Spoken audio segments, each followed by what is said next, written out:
മാലയ്ക്കൊരു പ്രത്യേകതയുണ്ട്. എന്താണ് പ്രത്യേകത? ഉടുപ്പിന്റെ കൂടെ ഉള്ളതാണോ? അല്ല, പിന്നെ കാണിച്ചേ അങ്ങനെയല്ല.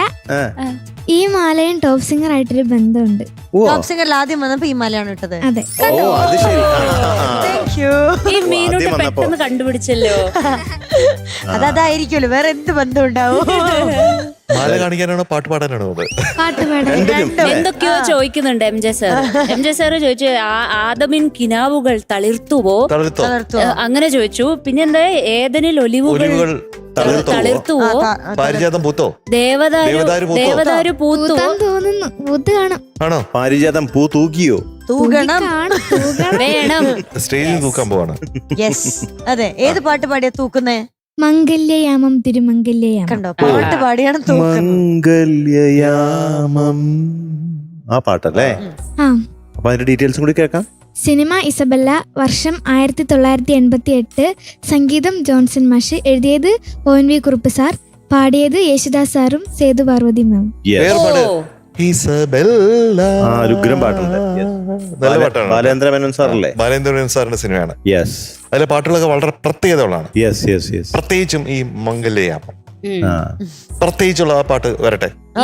നമുക്ക് മംഗല്യയാമം കേൾക്കാം.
ദൂതർ പാടിയോ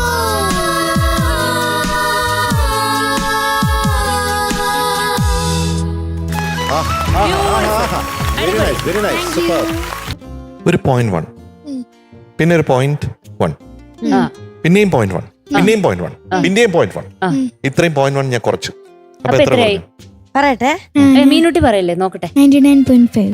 Correct. 99.5 out of 100 for മൈദക്കുട്ടി today. മൈദക്കുട്ടിയാണ് നമ്മുടെ best performer of the day കേട്ടോ.